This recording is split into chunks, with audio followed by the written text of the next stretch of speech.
Shalom and greetings, brothers and sisters in Master Yeshua the Messiah. Brother Nick here, and today's the 29th day of the 6th month on Elohim's Enoch solar calendar, September 16th, 2020. And this video is published from Cyprus. This video is new information that the Revelation 12 sign equals judgment, also the rapture as well. And this is a new and complete understanding to this sign. As many of you know, I did a video about a year and a half ago regarding the Revelation 12 sign and how it equaled Elijah's arrival. The Revelation 12:1 sign in verse 12:1, it's called the Great Wonder in Heaven. And just as it is the title of the sign, it left us all wondering what the sign meant after the rapture did not happen. We were all looking at the sign thinking the rapture was going to happen, and then we're like, well, what does the sign mean? Because we all recognize the sign. Well, it's called the Great Wonder, and that's the reason why. It left us all wondering. So I am laughing about that. LOL, haha. Yahweh Elohim's ways are so much higher than our ways. So since I've now interpreted the sign not only to mean a coming rapture of the man-child, the end-time Elijah type servant, who's the servant of Master Yeshua the Messiah, but I also now have a new understanding and interpretation that this sign has to do with the coming judgment on Babylon, and I'm going to show you that sign and explain it in this video. So a major component of the Revelation 12 sign has been completely missed by all of us, I think, and just today I was led to recognize the third component of the sign and possibly provide an interpretation of it from the scriptures that judgment is coming. So here is the part of the Revelation 12 sign that we were all focused on. And here's the part of the sign that we all missed.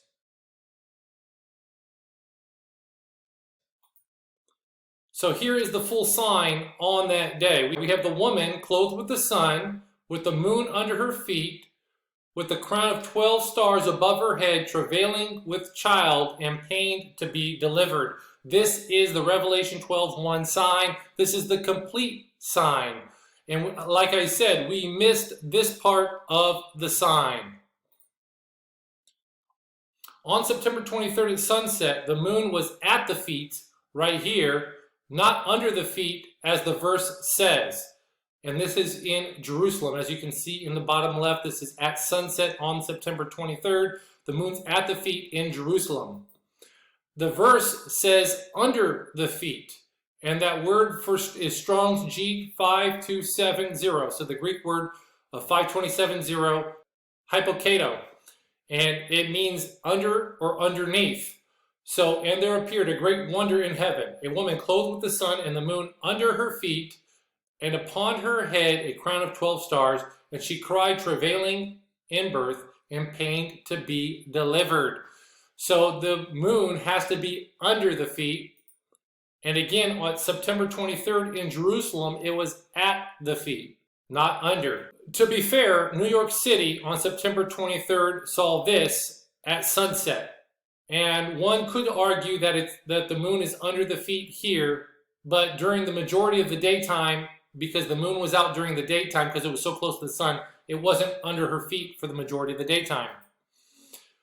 For the last 2 years, I've understood the sign was a daytime sign, as the woman is clothed with the sun during the daytime, and recognized that the moon did not move under her feet until the day of September 24th, 2017, which just happened to be the 6th day of the 7th month on the Enoch solar calendar. It's really, so it means it's an insignificant day. But you can see the moon is under the feet here at the morning time. You wouldn't be able to see it, but you wouldn't be able to see it more than likely, but the moon, you could possibly see a sliver of it during the day. And here at September 24th at sunset, we see the moon has moved into the scales at sunset on September 24th here in Jerusalem. The moon is inside the scales. Here in New York City, the moon inside the scales Libra constellation, or the scale constellation, the moon is inside the scales. And then lastly, on September 24th in Los Angeles at sunset, they saw the moon inside of the scales. So I understand that the sign that we saw, that this is more accurate representation of the sign. There's a third part to it. And it's significant to have the moon in Libra or in the scales constellation. And that provides an additional meaning to the sign that judgment is coming, because the scales equal judgment. So this, you have three constellations. There's three parts that make up this sign: the lion, the virgin or the woman, and the scales. This, what you're looking at, is a mosaic of the Bet Alpha Synagogue. It's a floor mosaic. I've actually seen it in person and taken my own pictures, but this is a picture off the internet, off Wikipedia. And this is from around 500 CE, so after Yeshua. And there's other mosaics that have the same mosaic on the floor from like 300 CE. So this is a common floor mosaic of a synagogue, and this is at the Bet Alpha Synagogue. As you can see, the Enoch calendar here is present. You have 30 days for each month of the zodiac. That's 12 times 30, that's 360. You have the four, if you see the four corners, 1, 2, 3, 4. Those represent the 4 days of the season. As you can see, this one is harvest time. This one is winter time. This one is springtime, and maybe this one is summertime. And then you have the day of the sun, the 365th day of the sun, which is not part of the 364-day calendar. The prophetic calendar is 360 days. Just as you would not count the day of the sun for the regular calendar, you don't count these 4 intercalary days for the prophetic calendar, even though you live them out. So, as you can see in the Mazzaroth, the zodiac, the 12 signs here, you can see that the balance, or the scales, is part of the actual Hebrew Mazzaroth. And the scales mean judgment. So now let me interpret the various components, the three constellations. And if I'm missing anything to these interpretations, these are my best interpretations at the time, my best understanding at the time, please feel free to leave comments in the comment section. The Lion constellation, Leo, is a crown of 12 stars, as we know.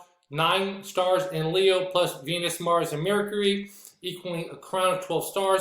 So this identifies or signifies a coming crowning, okay?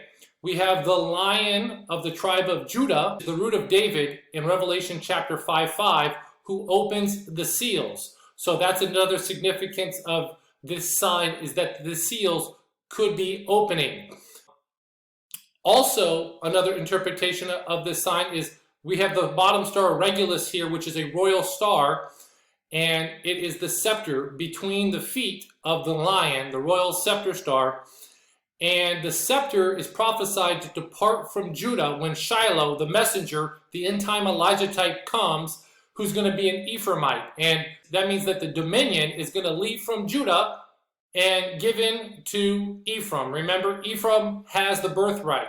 And that scepter star sign, which is a 2,800-year-old prophecy given by Balaam in Numbers 24:17, I've recognized that this sign possibly is going to be fulfilled this coming Sukkot and Tabernacles, on the first day of Tabernacles, October 3rd, 2020.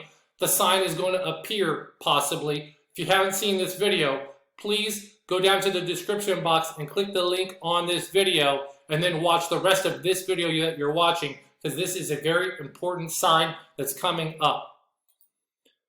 Now, the Virgin constellation, she has the man-child, and a lot of people associate the Virgin with Israel. And also in this sign, she's with the man-child, and the man-child means Zakar, or remembered one. So this is the remembered one of Yah, Zechariah. We read about the prophecies about this person in Zechariah. And this person, as I understand, is Master Yeshua's end-time servant that he prophesied of, the coming end-time Elijah type. John the Baptist was a type of Elijah, and this person is going to be similar to John the Baptist. He's going to have qualities of John the Baptist, but this is the third Elijah type who Master Yeshua prophesied would restore all things before he comes. As I've said in my videos, Master Yeshua is going to give his dominion and cause this man to sit on his throne, as Yeshua is sitting on his Father's throne. So what throne is this person going to be sitting on? He's going to be sitting on the throne of David that's here on earth, as Master Yeshua is sitting on his Father's throne in heaven. So more than likely, this person is going to be of the line of David through his mother's father's lineage, just as Yeshua was of the line of David through his mother's father's lineage, possibly. But through his father's side, he's going to be an Ephraimite of Ephraim.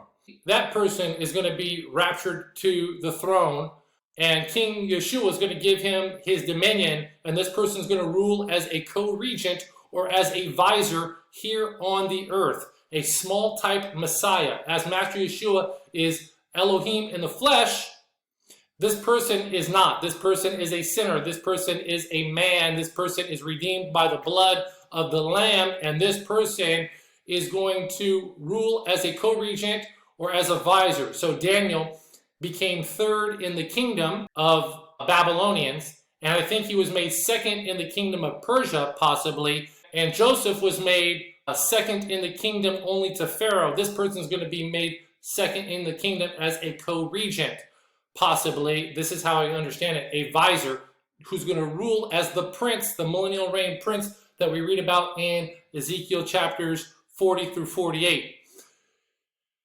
And he's going to rule all nations on Master Yeshua's behalf with the rod of iron. The scepter is going to depart from Judah when Shiloh the lawgiver comes.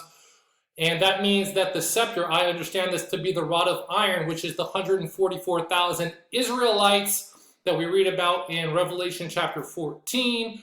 And I believe that these 144,000 are going to rule as governors and priests according to the order of Melech Zadok, king and high priest. So just as Master Yeshua, the Messiah, is king and he is also our high priest, this person who's second in rank is going to be the prince, and according to the order of Melchizedek, he will be the chief musician, which means that he will have the second rank in the temple service. And you can read about all the prophecies regarding the chief musician in the book of Psalms, or all throughout the Psalms, that David prophesied of and others prophesied of regarding this person. That's how I currently understand it. Also regarding this woman, she goes into the wilderness for those 42 months. So that's how I understand this sign to be. And remember that spica, which is called the branch star, is right here. And there is a coming up sign coming up regarding Mercury and doing conjunction with the branch coming up this year. So that's another possible indication of the branch, this end time servant. The last part of this sign is the scales constellation. And again, this I understand to mean judgment. And Yahweh is going to judge the world. But before he does that, judgment first begins in the house of Eloah, which means that professing Christians, those profess Yeshua as the Messiah, Jesus as the Christ, everyone who does that are first going to be judged, whether they are true believers and have true faith or false. Judgment begins in the house of Eloah. The next judgment is that of the Israelites and Israel, and those claiming to be Israel. The next judgment is of the true Israelites and those who say they are Jews and are not. So there is going to be a judgment there, and it's also the time of Jacob's trouble. So the Israelites are going to be judged, then judgment of the nations. But more significantly, I connect this sign to be the judgment of Babylon. Babylon, this end time Babylon type, is going to be judged. And I'm going to directly link up the judgment of Babylon right now. So the judgment part of the scales. And how do we know that the balanced scales mean judgment? Because the word of Eloah says so. Daniel chapter 5, verses 25 through 28. And this is the writing that was written. Mene, mene, tekel, upharsin. This is the interpretation of the thing. Mene, God hath numbered thy kingdom and finished it. Tekel, thou art weighed in the balances and art found wanting. Perez, thy kingdom is divided and given to the Medes and Persians. And it's something that mene, mene is twice, because it's Elohim hath numbered thy kingdom, And since we see it twice, it means that Babylon could be numbered twice. The original Babylon, which was judged the first time with the Medes and the Persians when they came in and destroyed it this night that this interpretation was given. And then because it's, again, a second time, Mene, it means possibly that this verse applies the second time to the judgment of Babylon. So Daniel chapter 5, 25 through 28, this judgment was about the judgment of Babylon by the Medes and Persians. And history is cyclical. And in Jeremiah chapter 51 and in Isaiah 21, we see a possible future judgment of what many speculate to be a future judgment of the end time Babylon type. And again, here is that sign, thou art weighed in the balances and art found wanting. So in my video I published 2 days ago, right here, the Abraham Accord Rapture Zone, Peace and Security, I emphasized the connection in 1 Thessalonians chapter 5 verse 3 of peace and safety, or peace and security, or peace and stability with the woman in travail. The timing of the rapture of the man-child and the escape of the 144,000, or the escape of the woman, it's all tied in right here with this peace and security. When they say this, it will happen. So this theme of the woman in travail, the woman in travail theme among the prophets is extremely important to understand the end times. And after making this video, I used about 4 verses regarding the woman in travail, 2 from Isaiah, 1 from Micah, and I know that there's another one found in Enoch that I didn't go over, but there is another verse about a woman in travail which I did not include, and it's found also in Isaiah, and I didn't include it in this video, but the verse that I'm going to share with you is going to connect the judgment of Babylon to the Revelation 12:1 sign, and it connects it through the woman in travail theme. So Revelation chapter 12 verse 1 and 2, and there appeared a great wonder in heaven, a woman clothed with the sun and the moon under her feet, and upon her head a crown of 12 stars, and she being with child cried, travailing in birth, and pained to be delivered. This is the complete sign. This was left out, but this is part of the sign. The moon is part of the sign, and this is truly the moon under her feet, not at her feet, but under her feet. And when the moon moved under her feet, because the moon moves so much on a daily basis through the night sky, the moon is in the scales. And here's the verse that I link it to. This is the section regarding Babylon is fallen. Isaiah chapter 21, the burden of the desert of the sea, as whirlwinds in the south pass through, so it cometh from the desert, from a terrible land. A grievous vision is declared unto me. The treacherous dealer dealeth treacherously, and the spoiler spoileth. Go up, O Elam, besiege, O Media. All thy sign thereof have I made to cease. Therefore, my loins are filled with pain. Pangs have taken hold upon me, as the pangs of a woman that travaileth. I was bowed down at the hearing of it. I was dismayed at the seeing of it. My heart panted. Fearfulness affrighted me. The night of my pleasure hath he turned into fear unto me. And then he goes down here, talks about the watchman to declare what he seeth. And behold, here cometh the chariot of men with a couple of horsemen. And he answered and said, Babylon is fallen, and all the graven images of her gods he hath broken unto the ground. O my threshing and the corn of my floor, that which I had heard of Yahweh of hosts, the Eloah of Israel, have I declared unto you. So, when you connect this verse, the pangs of the woman in travail, which travaileth, with this sign, because this sign was all about a woman with child travailing in birth and pangs to be delivered. You could read more about the judgment on Babylon here in Jeremiah chapter 51, probably also 50 and 49. But this is all about Babylon's punishment, the severe judgment against Babylon. And again, this all happens according to 1 Thessalonians chapter 5, verse 3. While they are saying peace and security, peace and safety, peace and stability, then sudden destruction cometh upon them as travail upon a woman with child, and they shall not escape. I leave you all with this, Isaiah chapter 66, verse 7 and 8. Before she travailed, she brought forth. Before her pain came, she was delivered of a man-child. Who had heard such a thing? Who hath seen such things? Shall the earth be made to bring forth in one day? Or shall a nation be born at once? For as soon as Zion travailed, she brought forth her children.